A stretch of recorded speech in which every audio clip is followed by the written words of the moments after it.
In this video, I'll cover 10 essential community pharmacist interview questions, providing expert guidelines, ideal responses, and real-life scenarios to help you excel in your interview. This is one of 15 videos designed to fully prepare you for a community pharmacist interview. So, let's begin. Question 51. How would you handle a situation where a patient accidentally took the wrong dose of their medication? The following are guidelines on how to approach this question. Employers ask this question to assess a pharmacist's ability to handle medication errors with professionalism, ensuring patient safety while adhering to ethical and legal responsibilities. The response should demonstrate critical thinking, problem-solving skills, communication, and knowledge of pharmacovigilance. The interviewee must highlight their ability to assess the severity of the situation, provide appropriate clinical advice, and escalate the matter when necessary. When answering this question, avoid giving a generic response without mentioning patient safety measures or failing to acknowledge the importance of documentation and follow-up. A strong knowledge of the PSI's guidelines on the safe supply of medicines and the Pharmacy Act 2007 is important as it ensures compliance with professional standards and legal requirements when addressing medication errors.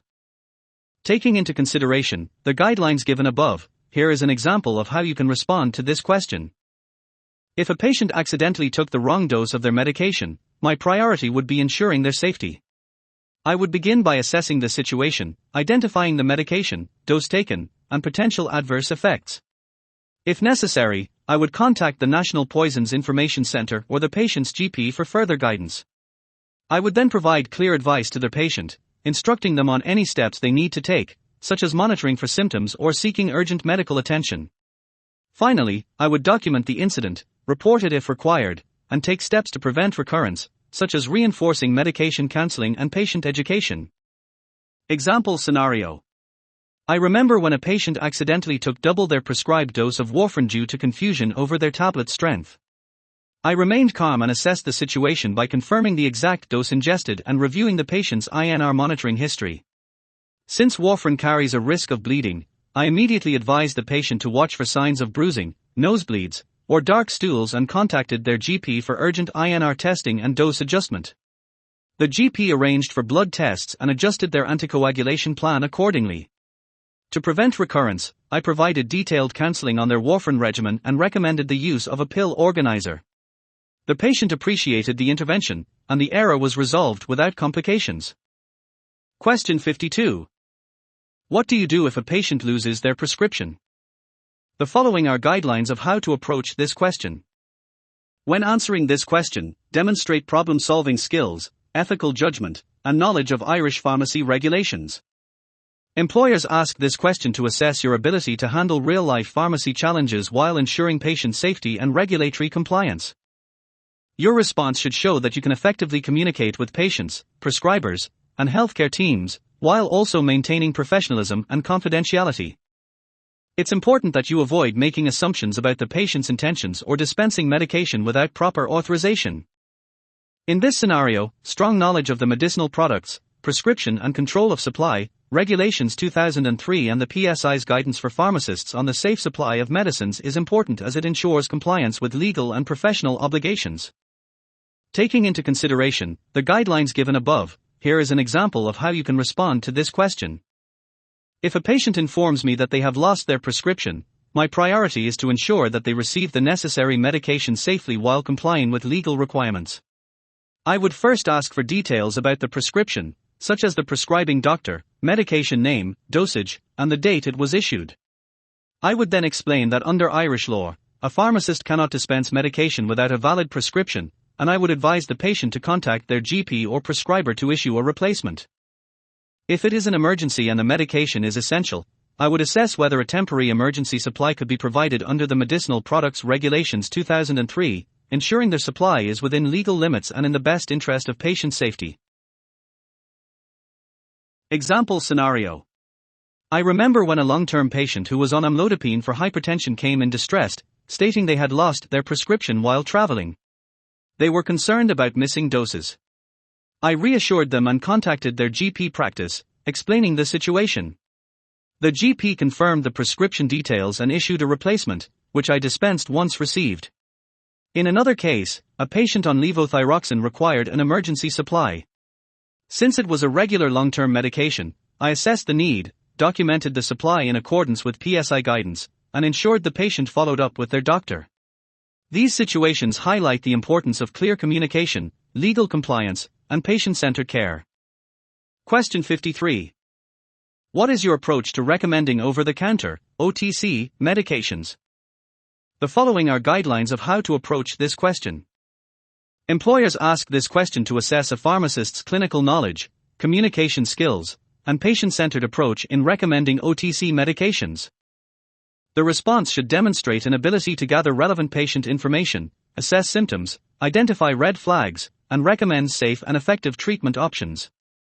Additionally, the interviewee should emphasize their commitment to patient safety, adherence to evidence-based guidelines, and ability to educate patients on medication use and potential side effects. Avoid giving a generic response without considering patient-specific factors, failing to mention the importance of identifying red flags, or neglecting to highlight the pharmacist's role in patient education. A strong knowledge of the Pharmaceutical Society of Ireland, PSI, guidance for pharmacists on non-prescription medicines and the Irish Pharmacy Act 2007 is important as it ensures that OTC recommendations are safe, appropriate, and compliant with legal and professional obligations. Taking into consideration the guidelines given above, here is an example of how you can respond to this question. When recommending an OTC medication, I first assess the patient's symptoms, medical history, current medications, and any allergens to ensure safety and appropriateness.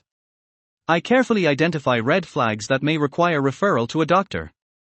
Based on this assessment, I recommend an evidence-based treatment option that suits the patient's needs while providing clear instructions on dosage, potential side effects, and when to seek further medical attention. I also take the opportunity to offer non-pharmacological advice where appropriate. Finally, I document the interaction if necessary and encourage the patient to return if symptoms persist or worsen. Example scenario. I remember when a middle-aged patient came into the pharmacy requesting a strong painkiller for a persistent headache. Instead of immediately recommending an OTC analgesic, I asked further questions and discovered that the headache had been ongoing for weeks and was accompanied by blurred vision and nausea. Recognizing these as red flags, I advised the patient to seek urgent medical attention rather than self-medicating. The patient later returned, thanking me, as they had been diagnosed with hypertension-related headaches and required appropriate medical intervention. This experience reinforced the importance of thorough patient assessment before recommending OTC medications. Question 54. How do you handle a situation where a patient wants a prescription early due to travel? The following are guidelines of how to approach this question. Employers ask this question to assess your problem-solving skills, ethical judgment, and knowledge of pharmacy regulations. They expect you to demonstrate effective communication, customer service skills, and a strong understanding of prescription regulations, ensuring that patient care remains the priority while maintaining legal compliance. When answering this question, avoid giving an immediate yes or no answer without assessing the situation carefully. Instead, show that you would take a balanced approach, considering both the patient's needs and regulatory requirements. In Ireland, strong knowledge of the misuse of drugs regulations and PSI guidelines on the safe supply of medicines is important as it ensures the legal and ethical dispensing of prescriptions, particularly for controlled drugs and time-sensitive medications. Taking into consideration the guidelines given above, here is an example of how you can respond to this question. If a patient requests an early prescription due to travel, I would first check the prescription details and the type of medication involved, as some medications, particularly controlled drugs, have strict regulations on early dispensing. I would engage in a professional but empathetic conversation with the patient to understand their travel plans and determine if an early supply is appropriate. If the medication allows flexibility, I would assess their dispensing history and, if necessary, consult the prescribing doctor to confirm the appropriateness of early dispensing. If I cannot legally dispense the full amount, I would explore alternative solutions, such as arranging for the patient to collect the medication at another pharmacy at their destination. Throughout this process, I would ensure compliance with PSI guidelines while prioritizing patient safety and access to medication. Example scenario. I remember when a patient requested an early refill of a benzodiazepine prescription because they were traveling abroad for 3 weeks. Since benzodiazepines fall under the misuse of drugs regulations, I explained that I had to ensure compliance with legal restrictions on early supply. I reviewed their dispensing history and noticed that they had been adherent to their medication schedule. To ensure continuity of care, I contacted their GP, who confirmed that a single early supply was appropriate. After documenting the reason for the early supply in the patient's record, I dispensed the medication, ensuring the patient had their necessary treatment without breaching any regulations. This approach balanced patient care, legal compliance, and professional responsibility. Question 55. What would you do if a patient requests a prescription medication without a valid prescription? The following are guidelines on how to approach this question. Employers ask this question to assess a pharmacist's understanding of legal and ethical responsibilities, patient safety, and effective communication when handling prescription medications. The interviewee must demonstrate strong knowledge of Irish pharmacy law, decision-making skills, and the ability to educate patients while maintaining professional integrity. A good response should emphasize adherence to legal requirements, while also showing empathy and offering alternative solutions to the patient's needs. Avoid giving a rigid or dismissive response that may appear unhelpful or lacking patient-centered care. In Ireland, strong knowledge of the medicinal products, prescription and control of supply, Regulations 2003 and the PSI's Code of Conduct is important as it ensures compliance with legal dispensing rules while upholding ethical patient care. Taking into consideration the guidelines given above, here is an example of how you can respond to this question. Thank you for your question. If a patient requests a prescription-only medication without a valid prescription, I will politely explain that under Irish law, I am unable to dispense it without a legally valid prescription. However, I would take the time to understand the patient's situation and offer appropriate guidance. If it's a repeat medication, I would advise them to contact their GP for a prescription renewal and offer to liaise with the doctor if needed. If the request is for an urgent medication, such as a critical chronic illness drug, I would assess whether an emergency supply is possible under the law and ensure all legal and clinical requirements are met before proceeding. Throughout the interaction, I would maintain a professional, empathetic, and problem-solving approach to ensure the patient feels supported and informed. Example scenario.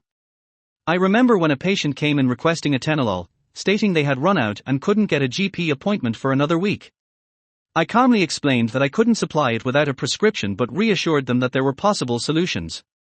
I checked their medication history, confirmed that they had been on long-term therapy, and determined that they met the criteria for an emergency supply under the law. I then contacted their GP to inform them of the situation and documented the supply accordingly. The patient was relieved, and they appreciated the professional yet compassionate approach I took to resolve their issue while following legal requirements. Question 56. Can you describe the process for preparing a blister pack for a patient? The following are guidelines on how to approach this question. Employers ask this question to assess a pharmacist's organizational skills, attention to detail, and knowledge of medication safety protocols in a community pharmacy setting. The interviewee should demonstrate a systematic approach to blister pack preparation, ensuring accuracy and patient safety while complying with legal and professional standards. It is crucial to highlight communication skills when liaising with prescribers and patients, as well as the ability to identify and resolve medication-related issues. When answering this question, avoid giving a vague or overly generic response that does not demonstrate a structured process or awareness of regulatory requirements. A strong knowledge of the Pharmaceutical Society of Ireland, PSI, guidelines on the preparation of blister packs and the misuse of drugs Regulations 2017 is important as it ensures compliance with legal and professional standards when handling and dispensing medications in monitored dosage systems, MDS. Taking into consideration the guidelines given above, here is an example of how you can respond to this question. When preparing a blister pack, I follow a structured approach to ensure accuracy and patient safety.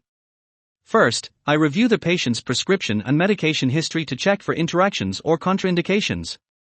I then confirm the dosing schedule with the prescriber if necessary and consult the patient regarding any specific concerns, such as swallowing difficulties. Next, I carefully select, count, and place each medication into the appropriate compartment, ensuring proper labeling and clear instructions. Before sealing the pack, I conduct a double-check process, either independently or with a colleague, to verify the accuracy of the medication and dosing schedule. Finally, I provide the patient or their caregiver with counseling on how to use the blister pack correctly and address any concerns, ensuring adherence and safety. Example scenario. I remember when a patient with early-stage dementia was prescribed multiple medications but frequently forgot doses or took them incorrectly. After consulting with the GP, We agreed that a weekly blister pack would be the best solution to improve adherence. While preparing the pack, I noticed a potential drug interaction between warfarin and an antibiotic the GP recently added. I immediately contacted the prescriber, who adjusted the antibiotic choice to a safer alternative. This intervention prevented a serious risk of bleeding. When I delivered the blister pack, I took time to explain its use to both the patient and their family caregiver, ensuring they understood the schedule.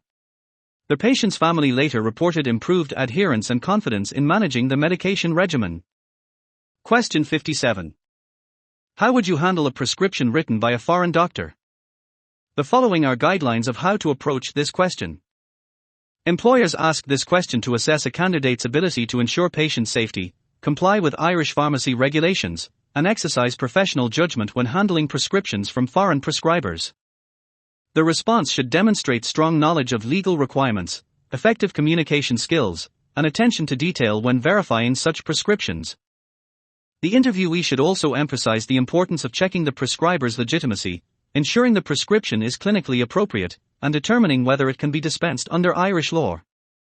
When answering this question, avoid making assumptions that all foreign prescriptions are automatically valid or rejecting them outright without proper assessment. In this case, strong knowledge of the medicinal products, prescription and control of supply, Regulations 2003 and PSI's guidance for pharmacists on the supply of medicinal products is important as it outlines the legal framework for recognizing prescriptions from outside Ireland and the necessary checks required. Taking into consideration the guidelines given above, here is an example of how you can respond to this question. If I receive a prescription written by a foreign doctor, my first step would be to determine whether it meets the legal requirements under Irish pharmacy law. I would verify if the prescriber is registered and authorized to prescribe within their country and whether the medication is licensed for use in Ireland. If I have any doubts regarding the validity or authenticity of the prescription, I would contact the issuing doctor for clarification. I would also assess the clinical appropriateness of the prescribed medicine, ensuring that it is suitable for the patient and does not pose any drug interactions or contraindications. If necessary, I would refer the patient to their GP or another healthcare professional for further review before dispensing. Example scenario. I remember when a patient presented a prescription from a doctor in Spain for a medication that is not commonly prescribed in Ireland. I first checked whether the Spanish prescriber was recognized by their regulatory authority and then verified whether the medicine was licensed for use here. Upon reviewing the patient's history, I noticed that the prescribed dosage was higher than typically recommended. I contacted the prescriber to confirm the intended dosage and discussed an alternative formulation that was available in Ireland. The prescriber agreed, and I provided the patient with appropriate guidance on the correct use of the medication. This ensured the patient received a safe and effective treatment while maintaining compliance with Irish pharmacy regulations. Question 58. What do you do if a patient cannot afford their medication? The following are guidelines of how to approach this question. Employers ask this question to assess a pharmacist's problem-solving skills, patient-centered approach, and ethical considerations in ensuring access to essential medicines. A strong response should demonstrate compassion, knowledge of support schemes, and effective communication skills while maintaining professionalism and legal compliance. It is crucial to show awareness of available financial assistance programs, generic alternatives, and collaboration with prescribers to explore cost-effective options. When answering this question, avoid giving a vague or indifferent response that lacks practical solutions or suggests disregarding legal or ethical responsibilities. In Ireland, strong knowledge of the HSE's Drug Payment Scheme, DPS, and the GMS, General Medical Services, scheme is important as it enables pharmacists to guide patients on cost-saving options and ensure medication adherence.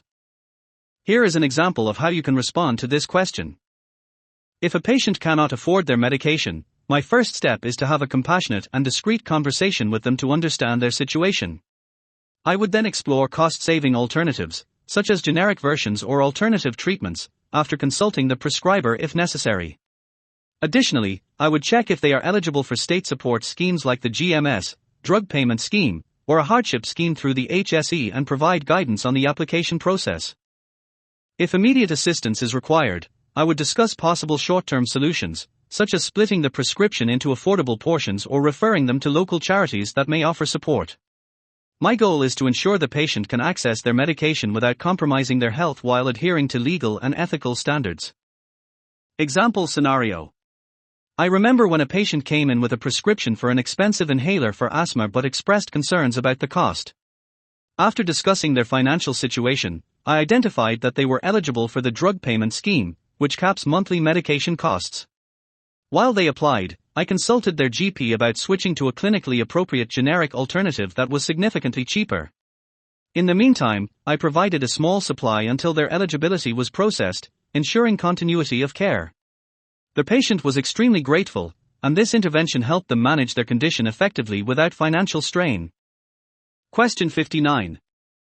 How do you ensure that your pharmacy meets health and safety regulations? The following are guidelines of how to approach this question. Employers ask this question to assess your knowledge of health and safety regulations, your ability to implement compliance measures, and your commitment to maintaining a safe environment for staff and patients. To answer effectively, demonstrate your understanding of risk management, infection control, and workplace safety protocols while showing that you can lead by example in enforcing safety policies. Highlight your ability to train staff, conduct audits, and take corrective actions when necessary. When answering this question, avoid providing vague or generic statements without referencing specific regulations or practical measures you implement in a pharmacy setting. A strong knowledge of the Safety, Health and Welfare at Work Act 2005 and the PSI guidelines on safe pharmacy practice is important as it ensures compliance with legal obligations and promotes a culture of safety within the pharmacy. Taking into consideration the guidelines given above, here is an example of how you can respond to this question. Ensuring that my pharmacy meets health and safety regulations is a top priority, and I achieve this through a proactive and structured approach. I implement the requirements of the Safety, Health and Welfare at Work Act 2005, ensuring that risk assessments are carried out regularly to identify potential hazards, such as medication spills, fire risks, or improper handling of controlled drugs. I ensure all staff receive regular training on infection control, manual handling, and emergency response protocols. Additionally, I maintain clear standard operating procedures, SOPs, and ensure compliance with PSI's guidelines on safe pharmacy practice to uphold a safe and effective working environment. Regular audits and engagement with staff to encourage a safety-conscious culture are also crucial in maintaining high standards. Example scenario. I remember when I conducted a routine health and safety audit in my pharmacy and discovered that our fire extinguishers were not being checked regularly, which posed a compliance risk. I immediately acted by organizing a refresher training for staff on fire safety and implementing a monthly equipment check schedule.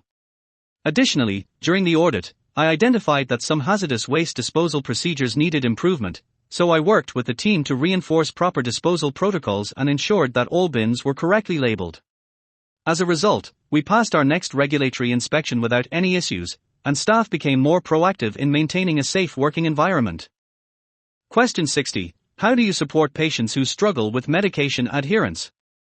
The following are guidelines on how to approach this question.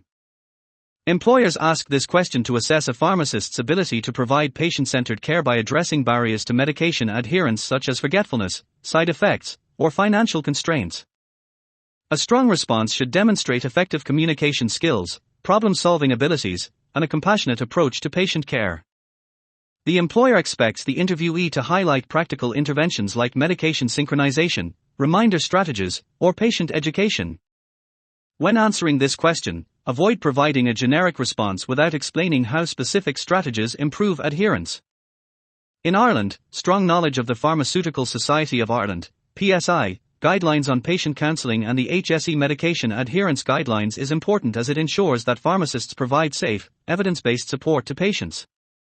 Taking into consideration the guidelines given above, here is an example of how you can respond to this question. Supporting patients with medication adherence requires a tailored approach, as the reasons for non-adherence vary.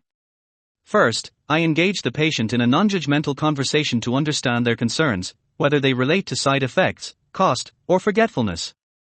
I provide clear and practical advice, such as simplifying their regimen with a dosette box, aligning refills for convenience, or suggesting medication reminders like phone alerts or blister packaging.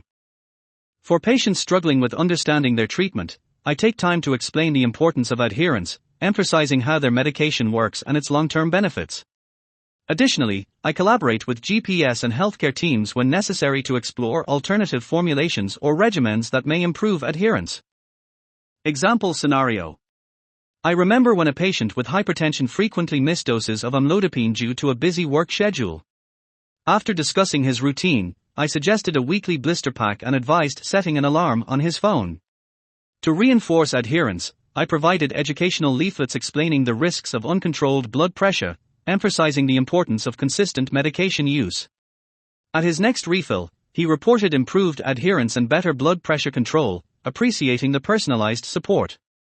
This experience reinforced how small interventions can significantly enhance patient outcomes and safety. Thanks for watching. If you found this video helpful, don't forget to give it a thumbs up and share it with others. Subscribe to this channel and hit the notification bell so you never miss an update in the series that we are doing. For more learning resources, check the description below. See you in the next video.